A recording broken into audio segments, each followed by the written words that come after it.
Boa noite. Boa noite, pessoal. Boa noite, meu amigo Alexandre.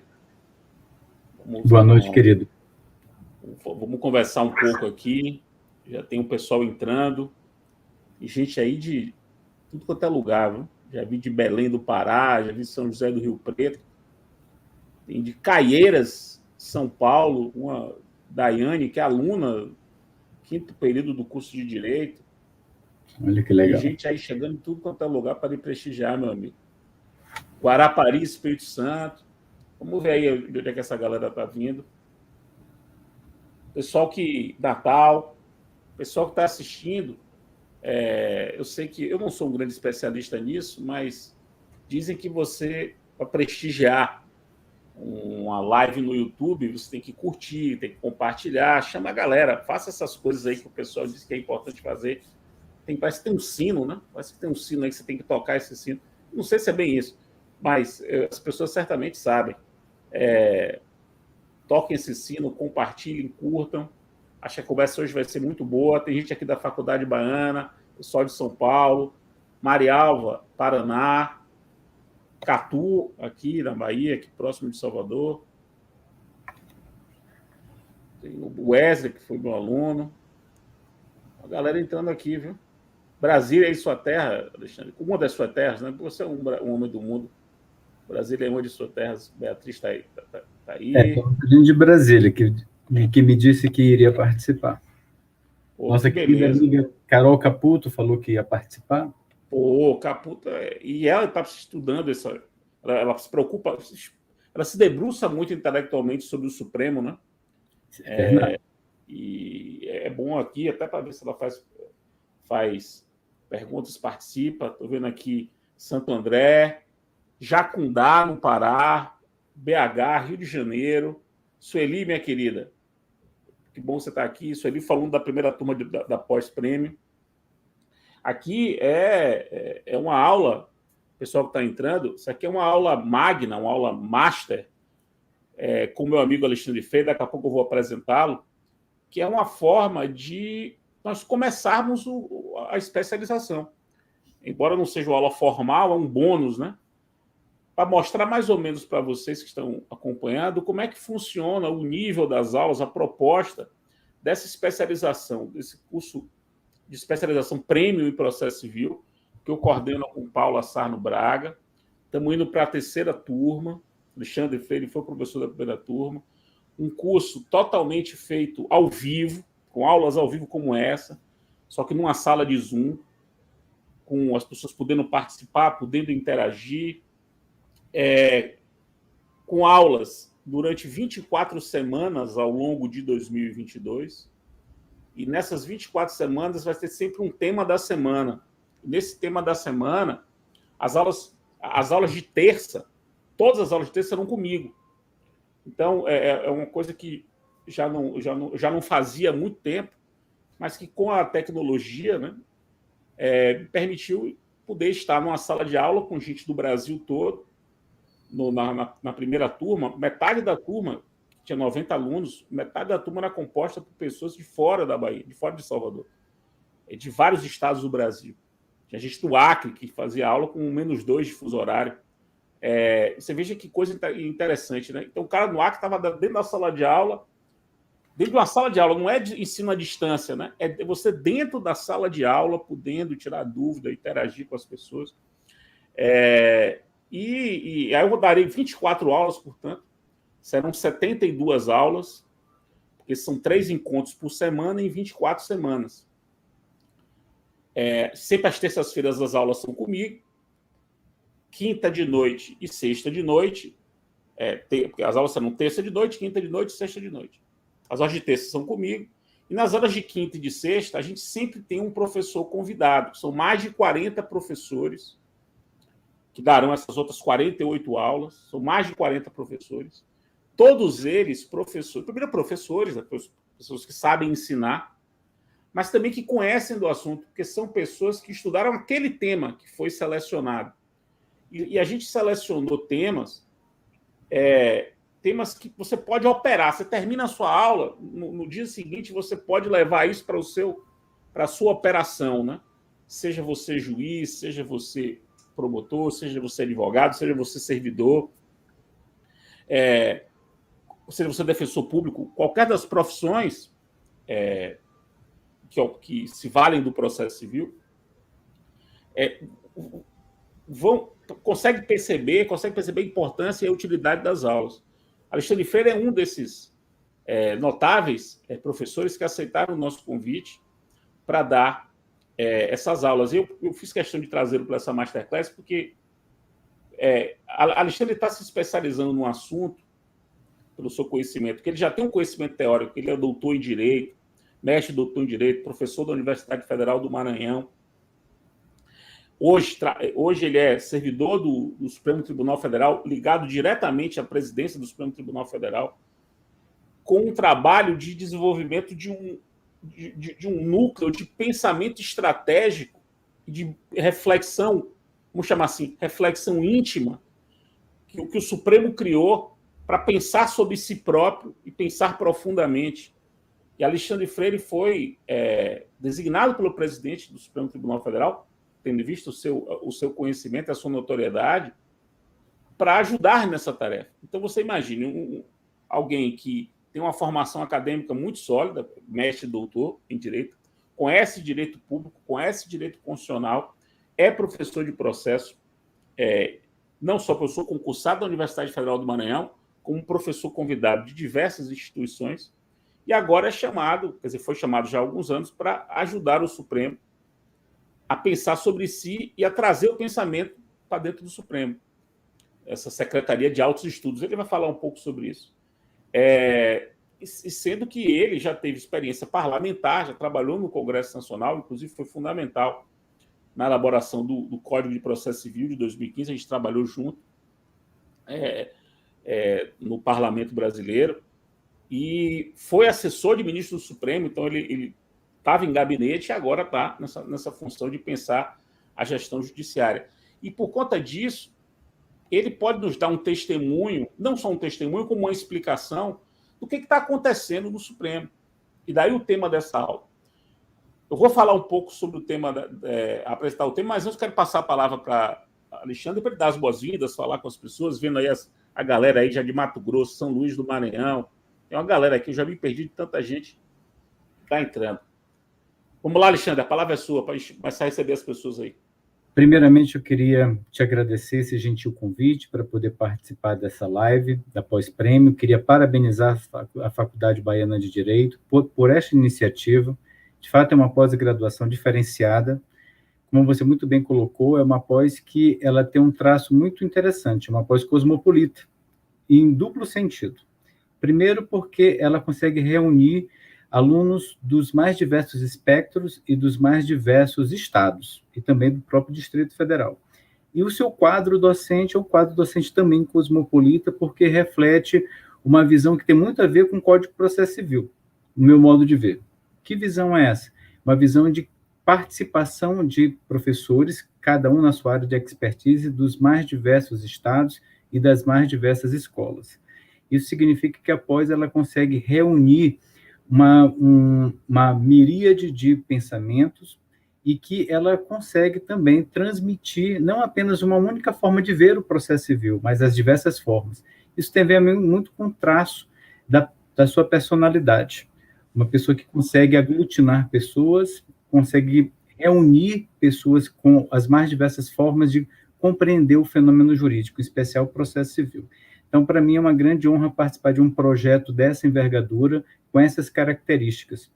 E essa live ela já é um resultado, ela praticamente revela esse traço. Por quê? Você pode perceber que aqui temos na nossa audiência pessoas de São Paulo, do Distrito Federal, da Bahia, pessoas do estado do Pará, pessoas do estado do Maranhão, todas elas interessadas em participar e aprender sobre temas relacionados à governança, temas relacionados à inovação tecnológica, temas relacionados, evidentemente, à nossa área de interesse, que é o processo civil. Hoje, trabalhando com as perspectivas do processo civil no âmbito do Supremo Tribunal Federal. Desenho decisório do Supremo, as inovações no desenho decisório da própria presidência do Supremo Tribunal Federal, que hoje tem um papel relevantíssimo no recurso extraordinário, no agravo em recurso extraordinário, nas suspensões de liminar, no próprio desenho, Fred, da técnica de julgamento dos recursos extraordinários repetitivos, ou no incidente do recurso extraordinário repetitivo. A presidência tem hoje um papel importantíssimo, e também, hoje, aquilo que nós podemos dizer que é a vedete da Corte, o plenário virtual do Supremo Tribunal Federal, tanto no pleno quanto nas turmas. Então, para mim, é uma grande honra poder dialogar com você sobre essas inovações, principalmente você que tem uma contribuição decisiva para o processo civil contemporâneo. O Código de Processo Civil tem ali o seu DNA, porque você foi daqueles que não apenas participou, mas muitas das ideias que estão ali fazem parte do seu modo de ver o mundo, do seu modo de ver o processo civil. Então, para mim, é uma honra muito grande poder participar desse encontro com você. Ô, meu cara, muito obrigado. E para começar a nossa conversa, queria avisar todo mundo que está assistindo o seguinte. Como eu disse, isso aqui é uma aula magna de apresentação da pós-prêmio, e ao final dessa aula magna serão ofertados 10 cupons de desconto para quem se matricular até o dia 9 de março. Então, as 10 primeiras matrículas do curso, de pessoas que participaram dessa live. Então, quem participou dessa live, e para comprovar a participação da live, você tem que responder a um questionário que será enviado para você. Assim que você comprova a sua participação, você vai receber o certificado. E aquele que participar dessa live poderá se matricular nessa pós até o dia 9 com 30% de desconto. 30% de desconto. O cupom será oferecido ao final da live, eu direi qual é o cupom, e os 10 primeiros a se matricular terão essa oportunidade de fazer a pós com um preço menor. Mas só pode fazer isso quem participou da live, quem assistiu a live. Então, vamos conversar. E eu quero conversar com você, começar a nossa conversa, meu amigo Freire, fazer uma provocação. Recentemente, eu fui entrevistado numa rádio de Salvador, uma entrevista assim, com conteúdo aleatório. Eu não sabia o que viria. E aí o entrevistador me perguntava sobre as mais diversas coisas, e de uma hora para outra me perguntou sobre o Supremo Tribunal Federal. E aí eu respondi a ele com uma reflexão que eu fiz naquele momento. Como é interessante perceber que o Supremo Tribunal Federal virou um assunto de rádio, numa conversa. Virou um assunto, perguntar o que é o Supremo. O Supremo, que era um sujeito desconhecido, né, na imagem bem conhecida, né, uma imagem conhecida de Alomar Balieiro, se transformou numa instituição pop. Para o bem e para o mal, mas se transformou numa instituição pop. E eu dava como exemplo que, no retorno da quase normalidade pós-pandemia, no primeiro evento que eu fui, nesse início foi um evento em que as pessoas me viram, quatro delas no mesmo evento, 4 delas me olhavam e diziam assim: Fred, tudo bom, beleza? E o nosso Supremo? 4 pessoas do mesmo evento me perguntavam isso. E todas elas me perguntavam com um tom de crítica, né, embutida, e queria que eu avalizasse essa crítica. E eu não avalizava a crítica. Se você sabe desse meu posicionamento, eu não avalizo a crítica, porque eu acho que está acontecendo no Supremo, e aí é a minha provocação a você. O Supremo dos últimos 3 anos é um Supremo que está fazendo uma revolução silenciosa. Então, há uma revolução silenciosa do Supremo Tribunal Federal sendo promovida com um redesenho, né, do Supremo Tribunal a partir de reflexão interna do Supremo sobre o modo como ele compreende a sua atuação, revendo o seu regimento interno. E isso está fora dos holofotes de nós, estudiosos do direito. Para quem opera, os operadores, os advogados, percebem isso, mas não refletem sobre, simplesmente eles vão no fluir do rio, no correr do rio. Mas nós que estudamos isso, deveríamos estudar isso, não estamos nos preocupando. E por que eu chamei você? Porque você a um só tempo, embora você não seja ainda ministro do Supremo Tribunal Federal, você é, a um só tempo, agente e testemunha disso. Quer dizer, você é um agente, embora, como eu disse, ainda não sendo ministro Supremo, mas é uma questão apenas do advérbio, e é testemunha, porque você está aí dentro, você está acompanhando não só o que está acontecendo, mas a repercussão do que está acontecendo, porque você recebe os influxos dos operadores e dos próprios gabinetes, dos próprios ministros sobre o que está acontecendo. Você concorda que a gente está vivendo uma revolução daquilo que a gente chamou aqui do título da live de novas práticas de processamento e de decisão no Supremo Tribunal Federal? O que você tem a dizer sobre isso? Fred, eu concordo com você. Isso é muito perceptível nas últimas 2 gestões do Supremo Tribunal Federal. Veja que um dos momentos mais difíceis da história recente, em que as instituições tiveram que enfrentar os dramáticos efeitos de uma crise sanitária internacional, o Supremo Tribunal Federal aproveitou desta oportunidade não apenas para sobressair-se, não apenas para sobreviver. O Supremo ele demonstrou uma capacidade de antifragilidade surpreendente. Veja que a categoria antifragilidade ela tem uma conotação de maior densidade do que a resiliência, porque o tribunal ele saiu fortalecido, ele saiu maior. Maior tanto do ponto de vista jurisdicional, quanto do ponto de vista da gestão de pessoas, quanto do ponto de vista da inovação tecnológica. Veja que, além de ter se reinventado nesse período da pandemia, o tribunal ele se reinventou em condições completamente adversas. Por que ele se reinventou em condições completamente adversas? Ele se reinventou em um momento de grande polaridade institucional, que todos nós sabemos. Ele se reinventou em um momento de pandemia internacional e se reinventou em uma particularidade que poucos estudam quando se debruçam atualmente sobre as instituições. Ele está submetido à emenda constitucional dos gastos públicos, o que impede, por exemplo, que se possa investir demasiadamente no parque tecnológico da Corte. Então, a Corte ela teve que se reinventar com o que tinha.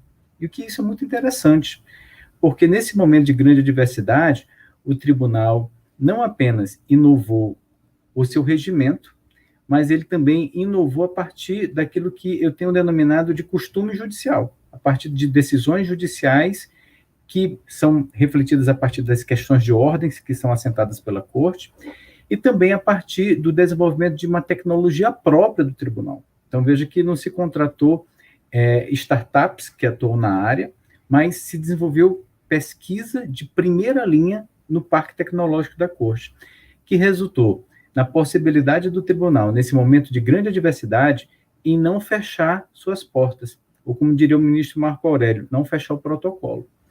Você acompanhou como um advogado de cortes supremas, cortes superiores, de tribunal de segundo grau, que nesse momento de adversidade, o STJ, no início, ele simplesmente deixou de prestar jurisdição, no primeiro momento.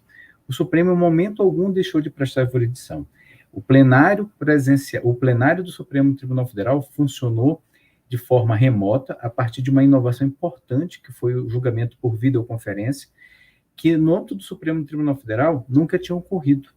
Então, os ministros, como nós sabemos, boa parte integra um grupo de risco em razão da idade, nesse período da pandemia Covid-19, eles puderam participar de todos os julgamentos das suas respectivas residências, dos seus gabinetes ou dos gabinetes de outros tribunais, como ocorre com alguns ministros que participam da composição do Tribunal Superior Eleitoral. Alguns, inclusive, Fred, que funcionaram como observadores externos da eleição americana, deliberaram em grandes casos dos Estados Unidos. Isso tudo em razão dessa inovação tecnológica do julgamento por videoconferência. E a advocacia também participou.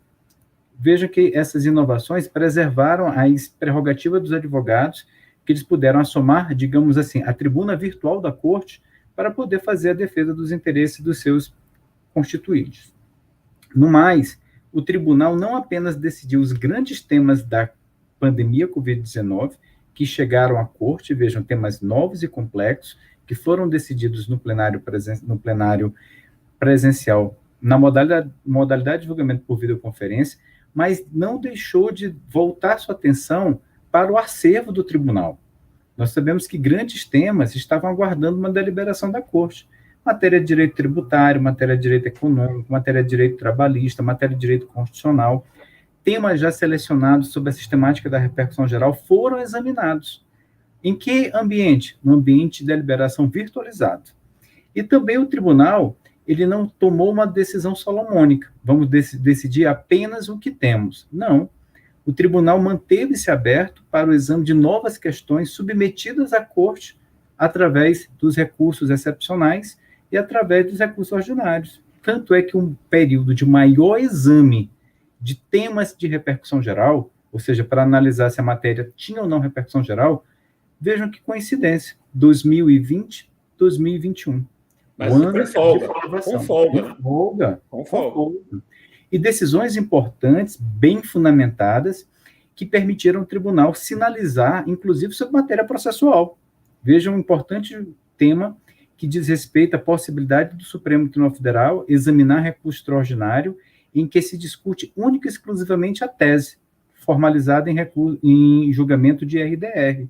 Ou seja, a grande discussão, que você foi um dos autores que capitaneou esse debate no Congresso Nacional, que é a possibilidade de se levar uma matéria ao Supremo Tribunal Federal em que o recorrente vai demonstrar o seu interesse não pela qualidade sucumbente, mas pela necessidade de revisão da tese e sua projeção para outras situações semelhantes em outros Estados-membros, diversos daquele em que o RDR foi julgado.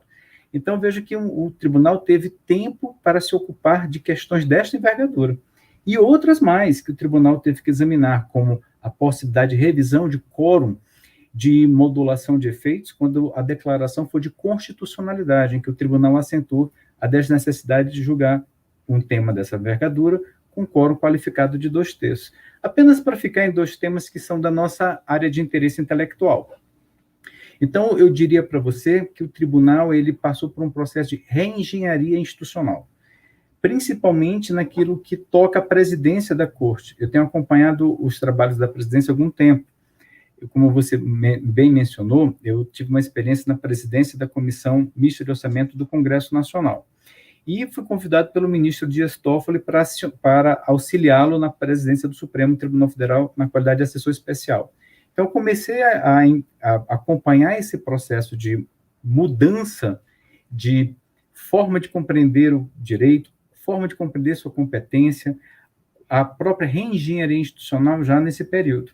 Então, vejam que uma das atribuições da presidência hoje, que é muito pouco discutida em doutrina, é a competência para analisar exclusivamente o agravo em recurso extraordinário. Pode parecer um tema menor, mas não é. Vou explicar por quê. Porque a presidência hoje ela tem essa competência para examinar os recursos de agravo extraordinário e, com isso, acaba por desobrigar os gabinetes a apreciar questões relacionadas a pressupostos de admissibilidade, a aplicação de óbices sumulares, deixando os gabinetes livres para o exame das grandes questões, a partir do conhecimento dos respectivos agravos e o provimento do agravo para a conversão do extraordinário. Ou seja, é um trabalho de filtragem que a presidência estabelece para deixar os gabinetes dos demais ministros, 10 ministros, livres para examinar os grandes temas. Por quê? Você sabe que, estatisticamente, o Supremo Tribunal Federal devotava praticamente 98% do seu tempo para examinar recursos. E desses recursos, 90% dizia respeito ao agravo extraordinário.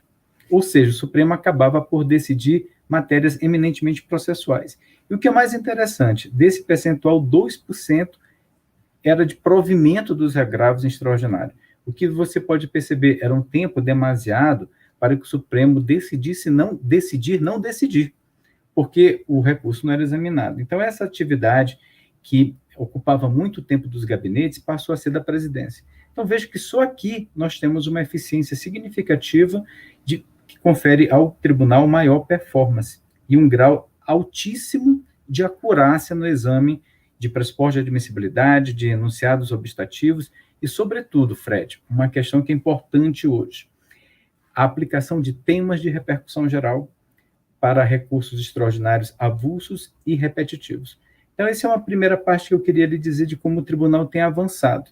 E, na sequência, eu vou lhe apresentar outras importantes inovações que dizem respeito a essa dimensão relevante do Supremo Tribunal Federal que reside na presidência da Suprema Corte.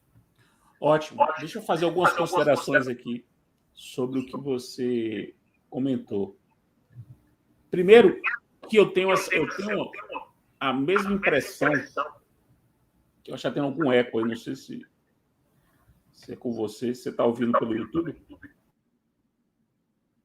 Você está ouvindo o eco da minha fala? Ou só eu que estou ouvindo? Não estou ouvindo eco nenhum. Não, agora está beleza. Então, voltando. Eu tenho uma impressão que daqui a algumas décadas, quando nós olharmos esse período que você mencionou, 2020, 2021, nós vamos perceber que houve um Supremo da pandemia, com decisões que foram para a pandemia, mas com muitas decisões que se incorporaram à compreensão do direito brasileiro permanentemente. E eu tenho um pesadelo de imaginar o que teria acontecido com o Brasil sem a atuação decisiva e rápida do Supremo, ainda no final do mês de março de 2020 e início do mês de abril de 2020. Para mim, 2 meses icônicos e inesquecíveis. Eu chego a me lembrar do dia a dia da minha vida, naqueles tamanha apreensão e a preocupação e a novidade do que a gente estava vivendo. E o Supremo decidia rapidamente questões muito importantes para o enfrentamento desses problemas inéditos. E não é por acaso que o site do Supremo tem um link, uma aba, né? O Supremo da Pandemia, com as decisões, com o catálogo das diversas decisões sobre os mais diversos temas, que vão desde erro grosseiro para fins de improbidade administrativa do agente que desrespeita a recomendações científicas, passando por abertura de templo durante a pandemia. Você veja o espectro de temas. E fora isso, temas que não eram da pandemia e que o Supremo começou a julgar. Eu falava com o Paulo Mendes, nosso amigo comum, que é procurador da Fazenda Nacional, que o Supremo está praticamente terminando as repercussões gerais em direito tributário. E isso, para que as pessoas que estejam aqui tenham dimensão, boa parte das repercussões gerais do Supremo era em matéria tributária, o que gerava suspensão de milhares de processos do Brasil à espera dessas decisões. Paulo Mendes estava me dizendo que o Supremo, nos últimos 2 anos, está praticamente encerrando com as grandes questões tributárias que estavam pendentes de decisão. Então, esse é um ponto muito importante para que as pessoas percebam. O segundo ponto que eu quero destacar é como você mencionou. Veja que você falou assim, que você se refere a uma figura de costume judicial. Olha só. Que não é precedente, que é uma outra coisa. Ou seja, você observa que há hoje um conjunto de práticas do Supremo, são práticas, né? O modo como ele atua, conjunto de práticas do Supremo, que de tão consolidadas, de tão compreendidas como corretas, quer dizer, de tão frequentemente compreendidas como corretas, e por serem tão praticadas, né, executadas, que elas ganham áreas de normatividade. E aí você veja, eu vou usar o termo que você criou, o costume judicial. A gente está falando aqui de mudanças que o Supremo fez no regimento interno, como você mencionou aqui, foram muitas, seguramente você vai falar sobre algumas delas daqui a pouco. E a gente, perceba, meu amigo Freire, que nossa geração foi educada a compreender o processo a partir da lei, tendo a lei como fonte de norma processual. Quando não dá para estudar o direito processual hoje a partir de um paradigma de fonte normativa que se resuma à lei. O direito processual hoje ele emana de um de um conjunto de fontes que agem de maneira concertada. Essas fontes se combinam, cada qual ocupando um espaço próprio de normatividade. Esse tema é um tema que me desperta a atenção já há muitos anos. Veja que eu orientei uma tese de doutorado de Marcos Seixas Souza, a tese de doutorado defendida em 2019, que é o costume, normas processuais consuetudinárias. E ele, inclusive, trata dos costumes judiciários, que, aliás, eram fontes do direito bem conhecidas até o século XIX. Não estou falando de precedente. Só para deixar claro. O nosso amigo Paulo Mendes escreveu sobre a força normativa dos regimentos internos, um pós-doutorado sob minha supervisão. Eu acabo de publicar um livro, você sabe bem, sobre o papel do CNJ no direito processual, o CNJ produzindo normas processuais, portanto, é um órgão da administração judiciária produzindo normas processuais. Onde é que eu quero chegar? Isso que você está demonstrando para a gente depende de uma reconstrução do nosso repertório. Nós temos que construir o repertório que nos formou para compreender o direito processual. Nós temos que reconstruir.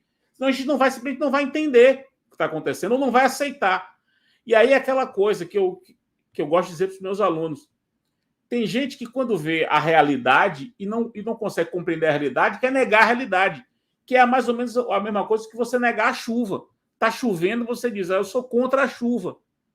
Eu sou contra o vento. Você não tem como ser contra a realidade. A realidade está aí, você pode, para compreendê-la ou modificá-la. Não pode ser contra. Isso está acontecendo. Então, é muito importante para os alunos entenderem que compreender o direito processual brasileiro hoje, na sua complexidade, exige rever, por exemplo, a sua ideia sobre fontes.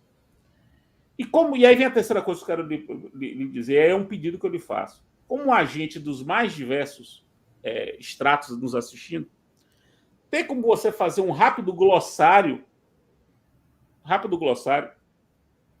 dessas coisas novas que o Supremo fez, como, por exemplo, o julgamento telepresencial, síncrono, distinguindo do julgamento virtual, que é assíncrono, e para as pessoas falar do plenário virtual, que é uma espécie de glossário didático para a galera que não conhece isso, né? Acompanhar melhor ainda a sua exposição. Excelente. Eu concordo com o que você falou ao comentar minha fala, e nós compartilhamos de muitas visões de mundo e compartilhamos de o gosto por muitos temas. Um deles, certamente, é a biografia do Churchill. Você, inclusive, tem um boneco do Churchill. Eu falei para você que quando eu viajasse para Londres, eu compraria um igual. E Churchill, em 40, em um momento de grave provação na história mais recente da humanidade, quando a Inglaterra enfrentava a Alemanha sozinha, em 1940, ele proferiu um belíssimo discurso em que uma frase ficou célebre, que naquele momento, que no futuro, a Inglaterra seria vista naquele momento como um dos seus melhores, the finest hour. Essa é uma frase importantíssima, inclusive dando nome a biografias do próprio Churchill, a livros, a filmes, séries, etc.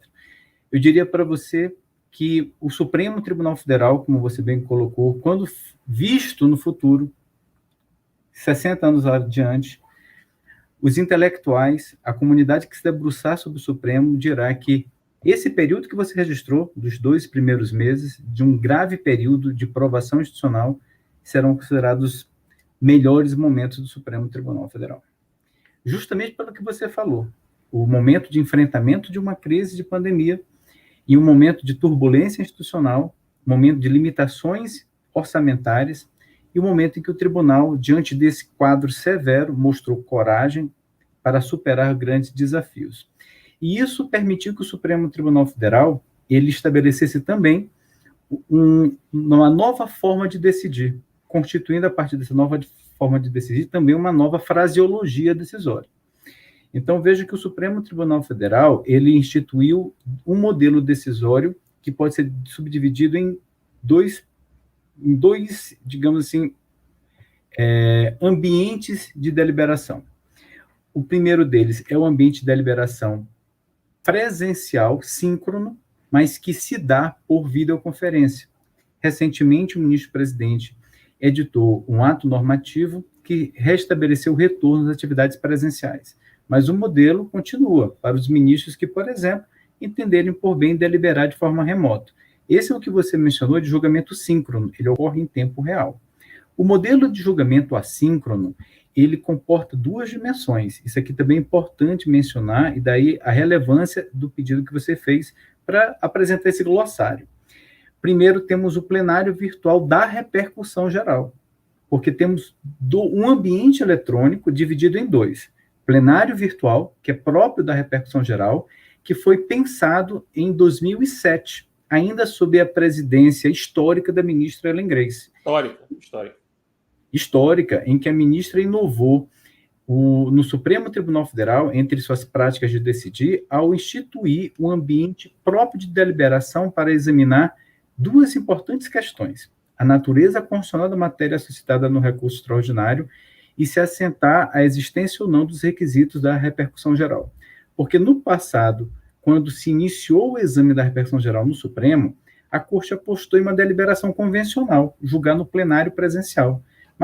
Mas isso logo se mostrou inviável, pelo próprio fato da história do plenário virtual se revelar um ambiente congestionado. Então, se levou a matéria para o ambiente virtualizado. Em 2010, deu-se um passo importantíssimo, Fred, pouco perceptível pela comunidade jurídica. O Supremo passou a julgar mérito no ambiente virtualizado. Então, hoje se diz que o Supremo julga o mérito no ambiente virtualizado, 2020 e 2022, mas isso aconteceu em 2010, com uma técnica denominada de reafirmação de jurisprudência. E o que é essa reafirmação de jurisprudência? É a possibilidade do Supremo, nesse prazo de 20 dias que os ministros possuem para registrar seus votos quanto à natureza da matéria, quanto à existência da repercussão geral, também existindo jurisprudência dominante na Corte, independentemente da crítica que a comunidade jurídica venha a tecer sobre o que é jurisprudência dominante, se a matéria do pleno, a matéria das duas turmas possam convergir, a Corte pode julgar imediatamente um extraordinário, reconhece a repercussão geral e julga o mérito. Isso sem permitir, por exemplo, que se possa designar audiência pública, e que se possa admitir amicus curiae, e, sobretudo, não é possível a sustentação oral dos advogados nessa modalidade de julgamento. E temos inúmeros casos julgados por reafirmação de jurisprudência. É uma espécie de julgamento antecipado do mérito em recurso extraordinário em Corte Superior. Veja que interessante, mas pouco estudado, diga-se. Mais adiante, em 2016, a Corte passou a examinar recursos, mas não mais no plenário virtual da repercussão geral, mas ele criou sistemas de julgamento denominados sessões virtuais, em que se experimentou julgar, primeiramente, embargos de declaração e agravos regimentais, uma vez que esses recursos, se constatou, eles tinham uma baixíssima taxa de provimento, inferior a 2%.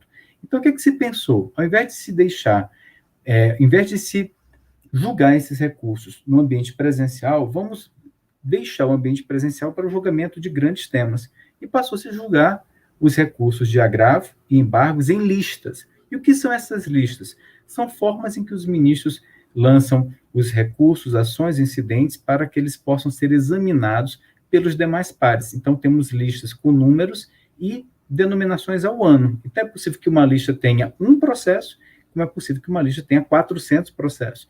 Então, essas listas são julgadas nas sessões virtuais. Em 2016, dando continuidade a essa reengenharia institucional, em 2020, dando início a essa reengenharia institucional, passou-se a examinar esses temas também no ambiente de sessões virtuais para análise de embargo de divergência, para o exame de ações do controle abstrato de constitucionalidade e demais classes processuais, desde que o relator apontasse um precedente para o caso, e não houvesse a possibilidade de sustentação oral. Em síntese, havia um ônus para o relator, que era a existência de precedente e a inocorrência de sustentação oral. Então, veja, Fred, que é uma evolução gradativa. Aí vem o advento da pandemia. Com a pandemia, na presidência do ministro Dias Toffoli, se submeteu à sessão administrativa a seguinte proposta: todas as classes processuais poderão ser julgadas no ambiente de deliberação virtual. Porém, é necessário que se faça permitindo ao advogado assomar a tribuna, permitindo que ele possa apresentar memoriais pelo peticionamento eletrônico e também esclarecimento de questão de fato, principalmente para aquelas situações em que não ocorra uma aderência entre o precedente evocado pelo relator e os fatos do processo. Então, vejam que, neste caso, o Supremo Tribunal Federal equiparou os dois ambientes, o ambiente de deliberação virtual ou presencial. Aí nós temos as sessões de julgamentos virtualizadas, que são o que você denominou, muito bem denominou, de julgamentos assíncronos, que ocorre no prazo de 6 dias. Começa numa sexta, termina numa sexta. E nesse período, os advogados podem peticionar, podem requerer destaque. O que é o destaque? É a possibilidade do autor ou do réu, do recorrente, do recorrido ou do próprio ministro deslocar um processo para o julgamento presencial. O recorrente, o recorrido, ele deve requerer para que o relator possa analisar se a hipótese não de destaque. O ministro basta acionar um campo no sistema eletrônico e o processo é automaticamente deslocado para o julgamento presencial. Então, veja que tem uma dinâmica toda própria nas sessões virtuais. O prazo é de 6 dias, o prazo das sessões do PV da repercussão geral é de 20 dias. No PV da repercussão geral, na reafirmação de jurisprudência, não se admite sustentação oral. Nas sessões virtuais, para as classes processuais que admitem, é possível a sustentação oral, inclusive do RE, com repercussão geral. Existem muitas importantes questões que são suscitadas no julgamento de um recurso extraordinário, de uma ação direta de inconstitucionalidade, que às vezes provocam o deslocamento desse tópico para ser julgado no ambiente presencial. Vou te dar um exemplo. Modulação dos efeitos e superação para frente. Por quê? Porque muitas das vezes o ministro-presidente, antes de proclamar o resultado quanto à modulação, ele prefere levar o debate para o plenário presencial para que se possa, por exemplo, ouvir o que os ministros têm a dizer a respeito dos fundamentos para a modulação. Porque, a depender da forma como se examina os fundamentos, você pode ter um desfecho diferente. Então, veja que muitas questões complexas, elas podem ser decididas no ambiente virtual, mas o próprio presidente ele pode deslocar para o julgamento presencial. E um ministro pode também entender, independentemente da fase de julgamento do processo, que é a hipótese de julgamento presencial. Já aconteceu de ter, por exemplo, 9 votos em um sentido, e o ministro acionar o campo de destaque e o processo voltar para o presencial. Qual é a diferença? É que zera todo o julgamento.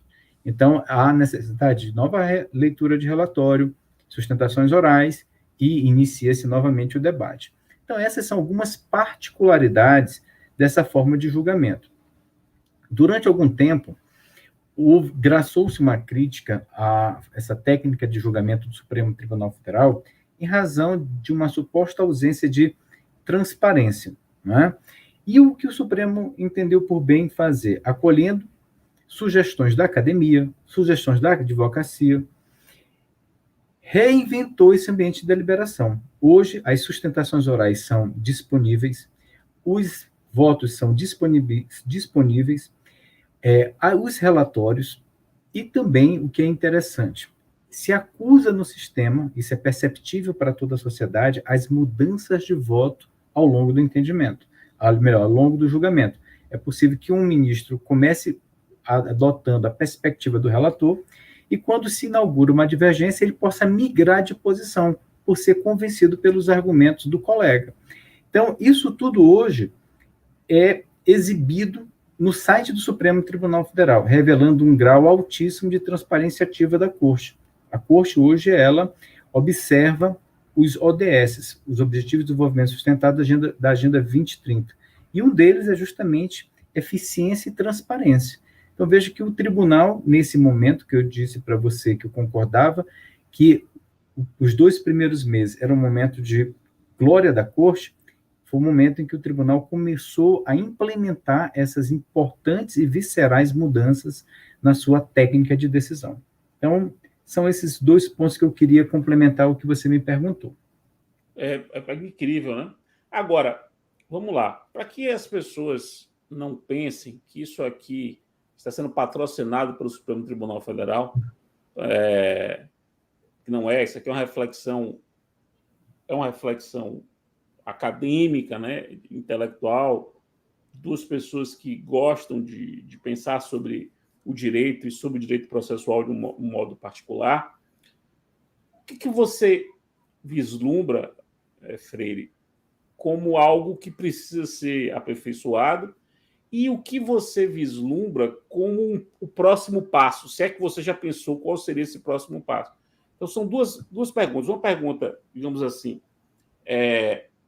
retrospectiva, se você olhar o que está acontecendo e o que você acha que pode melhorar com o que já existe, e o que você pode profetizar. Eu não gosto de profecias, mas o que a gente pode apontar como uma nova fronteira, né, de transformação da arquitetura. Eu não sei se é arquitetura ou engenharia, é sempre aquela questão. Não sei se o melhor é falar de reengenharia ou nova arquitetura, ou as 2 coisas, mas esse novo desenho, a gente pode dizer, o que é que você vislumbra como mais uma etapa, mais um traço desse novo desenho institucional do Supremo?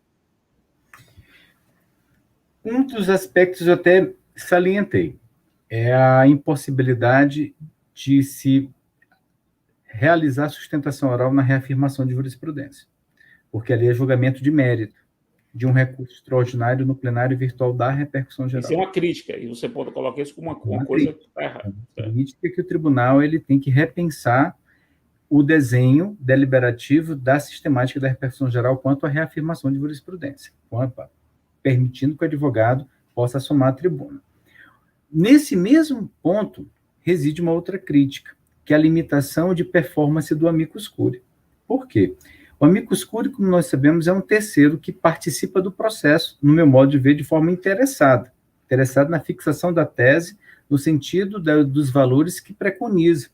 Então, neste caso, quando um processo é submetido ao ambiente virtual com reafirmação de jurisprudência, o amicus curiae ele é surpreendido. Por que ele é surpreendido? Ele é surpreendido porque quando um recurso ele é registrado à presidência ou ele é distribuído ao gabinete, o que é que o amicus curiae, em regra, faz? Ele aguarda, primeiramente, que o recurso seja conhecido, para que depois ele venha postular seu ingresso. Só que uma das fases de conhecimento do recurso é a submissão do plenário virtual, porque se a corte assentar a natureza infraconstitucional da matéria, no plenário virtual da repercussão geral não se conhece. Se o tribunal, se um ministro relator ou um vogal submeter a questão para reafirmar a jurisprudência, o amicus curiae não pode, nessa fase, peticionar para ingressar, porque consolidou-se no âmbito do Supremo Tribunal Federal uma jurisprudência que limita o ingresso do amicus curiae a uma fase antecedente. Qual fase? A fase do pedido de pauta do processo. Se o processo foi pautado para julgamento, vou usar um termo que você gosta muito, porque você é um dos autores dessa ideia, se ele foi calendarizado, o processo, não há mais como se ingressar na qualidade de amicus curiae, porque o processo está pautado. Então, vejam que é uma situação que torna a participação de terceiros, ou seja, aquilo que o tribunal tem construído ao longo dos últimos anos, que é uma abertura à sociedade, torna-se mais difícil. E o ambiente por reafirmação de jurisprudência não admite também a apresentação de peticionamento para esclarecimento de questão de fato. E neste ponto, o que poderia acontecer se houvesse essa possibilidade?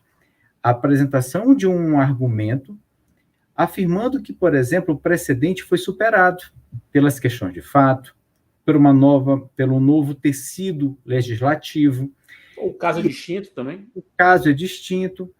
Como é que a parte poderá rediscutir isso? Em embargos de declaração, que o Supremo assentou em questão de ordem do ministro Gilmar. Veja que nos 2 casos nós estamos falando de costume judicial, que neste caso cabe embargo de declaração, porque no passado a orientação tema relacionado à existência ou não de repercussão geral não cabe em barra de declaração. Mas você sabe que em barra de declaração vai depender também do modo de ver do ministro. Ele pode entender que é rediscussão da matéria, que os argumentos que a parte apresenta constituem pano de fundo da controvérsia. Tem uma série de fundamentos que a história nos apresenta, que são utilizados como argumentos prêt-à-porter para esse tipo de situação. Então, vejo que nessa fase há necessidade de um profundo repensar do plenário virtual. Uma outra sugestão, que não é minha, é de uma amiga nossa, a Paula Pessoa, que eu concordo com ela, já falei isso diversas vezes, é se estabelecer uma terceira fase de julgamento.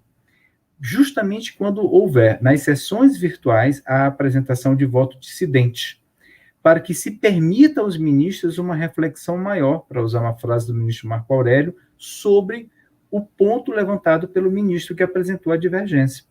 Por quê? O plenário virtual, nas sessões virtuais, para ser mais preciso, ele tem um prazo de 6 dias. Se o ministro apresenta no 6º dia, como é que os demais ministros vão meditar sobre essa questão? Principalmente se o argumento for um argumento poderoso, digamos assim. Então, é necessário que haja uma terceira fase para que os ministros possam pensar sobre esse ponto e, a partir daí, deliberar. Então, vejo que, no meu modo de ver, aqui nós não teríamos um acréscimo de um tempo morto ao processo. Na verdade, nós teríamos um tempo necessário para uma reflexão. Muito boa sugestão. Muito boa sugestão. Muito interessante, da nossa amiga Paula Pessoa. Baiana. Baiana. Das melhores como você. Então, o que eu quero dizer com isso? Vejo que aqui há a necessidade de um aprimoramento do plenário virtual também. Um espaço próprio para o debate a partir do voto divergente. Esse é um ponto relevantíssimo, que, no meu modo de ver, merece reflexão. Uma questão que ela está aberta e merece uma reflexão é no desenho decisório, quanto à contagem, a forma dos votos. Por quê? No desenho presencial, o Supremo Tribunal Federal começa-se com o voto do relator e inicia-se com o ministro, continua-se com o ministro mais moderno. Então, isso dá para o jurisdicionado uma visão... Mais moderno é um termo pouco moderno, né? É o mais moderno. O mais moderno é um termo pouco moderno. O ministro Marco Aurélio costumava dizer que era o novato, né? É o novato. Então, eu para evitar controvérsias, uso o moderno, porque o novato deu muito pano para manga. Eu me lembro. O que acontece? No desenho do virtual, Fred, não há uma ordem de julgamento. Então, pode começar pelo presidente, pode ter o relator, o presidente votar. Ou então pode o decano votar. Então, isso dá à forma de julgamento alguma imprecisão quanto à condução do julgamento. É ainda um espaço de reflexão sobre esse tema, porque nós sabemos que o desenho atual, tanto para a repercussão geral quanto para o julgamento presencial, vou tentar ser mais claro quanto a isso, como nós temos 2 critérios, o relator e, na sequência, o mais moderno, é possível já se identificar tendências. Então, já se identificou que no tema de repercussão geral, a proposta apresentada pelo relator, ela tem a possibilidade de assentar o tema como de repercussão geral. E para alguns temas, o primeiro a votar, ele consegue construir a formação de uma maioria. Isso aconteceu, por exemplo, na primeira turma, com o ministro Alexandre de Moraes, na composição que o ministro Marco Aurélio estava, em que o voto do ministro Alexandre de Moraes conduzia a um entendimento completamente contrário do ministro Marco Aurélio. Então, vejam que a fixação das balizas para quem começa a julgar é importante também para se dar ao cientista político, ao estrategista de um departamento jurídico, de um escritório, a forma como o Supremo pode dar encaminhamento a determinadas questões. Esse é um ponto ainda aberto, porque difere bastante. Não é que comece pelo decano, é que qualquer um pode lançar o voto inicial. É aleatório, né? Ela é randômico. Exatamente. Então, isso são questões que o tribunal deve ainda, no meu modo de ver, meditar, refletir sobre o que fazer. Uma outra questão que me parece interessante, eu vou fazer jus aqui aos 2 autores. Um, que sustenta que a regra de ouro do plenário é o fato de que basta um ministro se manifestar pelo destaque para que o processo seja deslocado para o presencial. Essa é uma ideia da minha querida amiga Daiane Nogueira Lira, assessor, chefe de gabinete do ministro Dias Toffoli, ex-secretário-geral do Supremo, que ela tem essa percepção, que ela diz que essa é a regra de ouro do plenário, porque se o ministro não concordar, o processo é julgado no presencial, ou seja, há uma certa democracia do ambiente, da escolha do ambiente para se decidir. O ministro Luiz Roberto Barroso tem uma ideia interessante. Ele propôs, mas não foi acolhido em um primeiro momento, a seguinte ideia. Para que haja o deslocamento é necessário 3 votos. Isso daria um certo equilíbrio. Ou seja, um ministro com 9 votos, ele não teria força para simplesmente apertar no botão e deslocar o processo para o julgamento presencial e recomeçar o processo. Então, vejam, questões que merecem reflexão, né? Se um voto é suficiente para deslocar um processo presencial, fazendo que um processo que está com 10 votos em um sentido seja deslocado para o presencial, implicando no início do debate. E nós sabemos que aqui tem implicações. Qual a implicação? É que o plenário virtual, ele, de uma certa forma, democratiza o poder de agenda da corte, porque cada ministro, ele não pede pauta, ele simplesmente lança o processo no plenário virtual. No plenário presencial, há necessidade de anuência do presidente, porque o poder de agenda é do presidente. Então, o ministro pede pauta, o presidente calendariza. É muito importante isso. Não é? Muito boa percepção. Se o ministro desloca para o presencial, retorna para o presidente, que vai escolher um bom dia para... Uma dúvida, eu nunca tinha pensado nisso, pensei agora. Como você bem colocou, imagina, tem 10 votos do plenário virtual, aí o 11º diz assim, não, agora eu quero que vá para o presencial. Beleza, é o que Daiane falou que é a regra de ouro. E aí você disse que os 10 votos caem. Os 10 votos caem. Imagine que o sujeito faça isso e faltando 10 dias para um dos 10 que votou se aposentar. Quando for julgado, já será uma outra composição. Isso não seria uma forma de manipular o colegiado? Eu acredito que isso faz parte do contexto do vazio normativo do regimento sobre o tema, sabe? Então, vou te dar um exemplo do ministro Marco Aurélio. O ministro Marco Aurélio lançou votos no plenário virtual. Antes do início do período de recesso, alguns ministros pediram destaque. O processo volta para o plenário presencial, aliás, vai para o plenário presencial, e quando o ministro André assume, ele herda a relatoria. Mas veja, embora tenha voto do ministro, e por isso que o processo foi liberado, o ministro André ele pode dar um outro destino àquele processo. Inclusive como relator, apresentando um novo voto. Então, veja, esse é um vazio do sistema que precisa ser repensado para se conferir maior accountability à técnica de julgamento do plenário virtual. Porque pode suscitar questionamentos como esse que você fez. E que o ministro, em momento algum, ele nem pensou estrategicamente em, por exemplo, eu vou deslocar para o presencial, porque, somando, vai dar 6-5 para a tese contrária à minha. E o voto é justamente do relator. E eu entendo como o voto do ministro indicado pelo presidente será nesse sentido. Então, eu desloco para o presencial e aguardo o novo ministro, porque, por exemplo, a matéria penal, vou ter 5-5, prevalece meu entendimento quanto à concessão da liberdade para o paciente no habeas corpus. Isso acontece com frequência. Ou então, a tese está 5-5, não é? Então, 5-5. Em casos em que o plenário julga, por exemplo, um recurso extraordinário, o mandado de segurança, prevalece a decisão.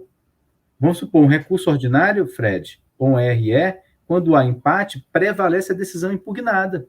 Então, não é como o HC que prevalece o princípio da liberdade para o paciente. Então, tudo isso é um grande xadrez. E o plenário virtual, ele acrescenta um ingrediente de complexidade a isto. Então, veja que você fez uma questão interessante, e que pode sequer estar no horizonte do ministro, ele apenas quer um debate diferente.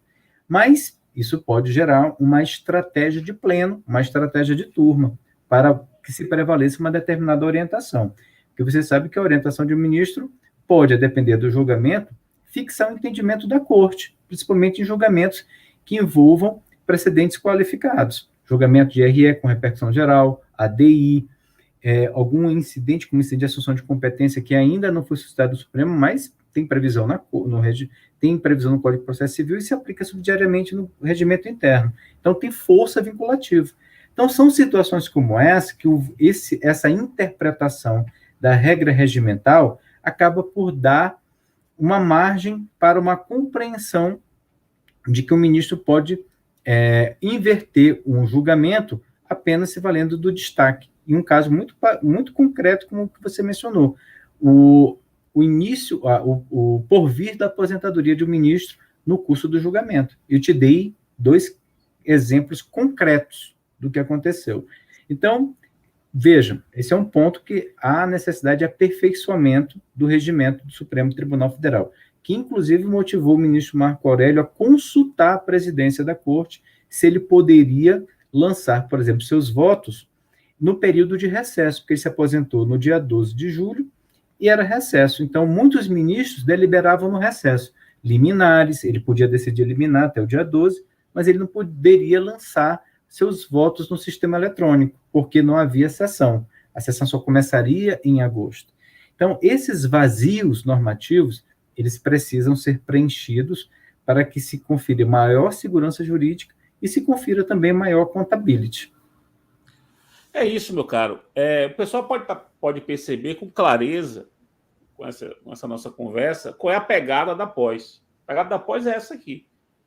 É trazer uma pessoa como Freire, que é, como vocês puderam perceber, alguém que conhece profundamente o que está acontecendo, e alguém que não só conhece, mas também reflete sobre, não é só um armazenamento de conhecimento, de informação. Ele burila, ele trabalha e reflete e joga para a gente pensar a respeito. Veja que eu já conversei com o Freire algumas vezes sobre esse assunto, já fizemos até uma live no ano passado sobre esse assunto, e eu acabei de ter uma reflexão a partir de novas questões que vão surgindo, né, nas nossas conversas.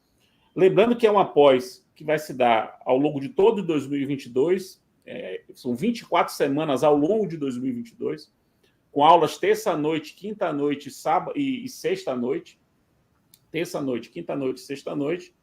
As aulas de terça-feira são sempre comigo, são sempre minhas, em que eu faço uma introdução do tema, apresento um tema que vai ser o tema da semana. Então, é uma pós em que eu dou 24 das 72 aulas. Isso já não acontecia há décadas, que eu não assumi esse tipo de responsabilidade, mas foi uma coisa que me motivou muito, porque é uma aula ao vivo, não é uma aula gravada, é uma aula com as pessoas na sala de aula, dos mais diversos lugares do país, e que a gente pode fazer da nossa casa. Eu estou em minha casa, vocês, nesse horário, estarão em casa.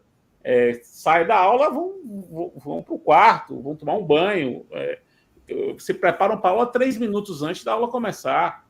Mas isso é um ativo muito grande que a gente pode perceber, né, nesse período. Então, se matriculem. Como eu disse no início da exposição, aqueles que participaram dessa live vão ganhar um certificado. O certificado, para você ganhar o certificado, você tem que responder a um questionário que você vai receber por e-mail. Aqueles que participaram da live têm o direito de se matricular nessa pós com desconto de até 30%. Os 10 primeiros a se matricularem, usando o cupom que eu vou dizer agora, e tendo participado dessa live, terão 30% de desconto na pós. O cupom que vocês vão utilizar, o cupom de desconto é Live Processo Civil. Live Processo Civil. Live em inglês, né? L-I-V-E. L-I-V-E. Live... Olha, o cupom apareceu na tela aí. Live Processo Civil. Os 10 primeiros participantes dessa live que se inscreverem na pós se inscreverão com desconto de 30%. E poderão fazer uma pós É claro que o que eu vou dizer aqui, vocês vão dizer, ele só está dizendo isso porque ele é o coordenador do curso. Tudo bem. Vocês podem compreender dessa forma. Mas e quem me conhece sabe que eu não sou dado a muitas considerações elogiosas. Vocês podem perceber. Observem o corpo docente, observem quem está dando aula nessa pós, e observem os temas da pós, que foram escolhidos com muito cuidado. Um deles, por exemplo, é esse aqui. Não vai ser tema de hoje. É o tema do meu mais recente livro, O Conselho Nacional de Justiça e o Direito Processual. Haverá uma aula para falar sobre o Conselho Nacional de Justiça e o papel dele como agente do sistema de justiça. E essa aula vai ser dada exatamente por esse autor aqui, o Leandro Fernandes, que escreveu o livro comigo. Leandro Fernandes é juiz do trabalho, foi meu orientando no doutorado da UFBA. E durante a orientação, eu já estava pensando sobre isso, ele mergulhou no assunto, a gente conseguiu apresentar uma reflexão que me parece até agora inédita, sobre o CNJ como um agente do sistema de justiça, não apenas como órgão correcional, um agente do sistema de justiça e produtor de direito processual. Amanhã, 6 horas da tarde, 18 horas, no meu perfil do Instagram, eu farei uma live com o Leandro sobre esse tema. Então, convido vocês para essa live de amanhã no meu perfil do Instagram, que é @FredDidier_JR, @FredDidier_JR, que com o Leandro a gente vai apresentar o livro, que é um dos temas da pós. Então, a gente pode até dizer que essa live de amanhã é uma segunda masterclass da nossa pós. Alexandre Freire é um dos professores da pós, vai tratar na pós dos aspectos processuais do Supremo. Quer dizer, isso que ele falou aqui na nossa conversa, ele vai apresentar em aula. E aí a aula com um tempo muito maior, né, com a outra exposição. O que ele fez aqui foi uma pílula. E eu queria, meu amigo Freire, agradecer profundamente por você ter aceito prontamente o meu convite. Eu sei dos seus inúmeros afazeres, das suas responsabilidades como professor, como membro, servidor do STF, mas você prontamente aceitou e pôde me ensinar. Eu quero muito lhe ouvir sobre isso, eu quero aprender mais sobre isso. Você me ajuda, me dá informações para a minha cabeça fervilhar. Eu fico imaginando como é que está a cabeça da galera que está assistindo. Então, se matriculem na pós. Os 10 primeiros a se matricularem até o dia 9 de março terão esses 30% de desconto. Respondam ao questionário da pós. Gente do Brasil todo aqui assistindo. Passar a palavra para Alexandre Freire se falar suas últimas considerações e se despedir para a gente encerrar essa nossa conversa. Eu queria mais uma vez agradecer o gentil convite para eu poder participar dessa masterclass. Para mim foi uma grande honra. Dialogar com você sempre é, para mim, um motivo de grande aprendizado. Você disse que aprendeu comigo, eu aprendi muito com você. Essas questões que você colocou me fizeram refletir, algumas levarei para pensar, e das respostas que eu tiver, certamente nós vamos conversar mais adiante. E muitas das suas provocações, elas serão objeto de reflexão na Secretaria de Altos Estudos. Muitos desses temas nós vamos pensar, e a partir do que refletirmos, nós vamos submeter essas questões à alta administração do tribunal. Veja que pontos que você levantou são importantes para que o tribunal possa aperfeiçoar sua transparência e sua responsabilidade institucional. Então, veja que a pós, ela também tem essa finalidade de desenvolvimento de saber para as instituições. E eu, embora participe na qualidade de professor, eu sempre sou muito curioso para analisar o conteúdo das exposições dos colegas que compõem o quadro de professores comigo.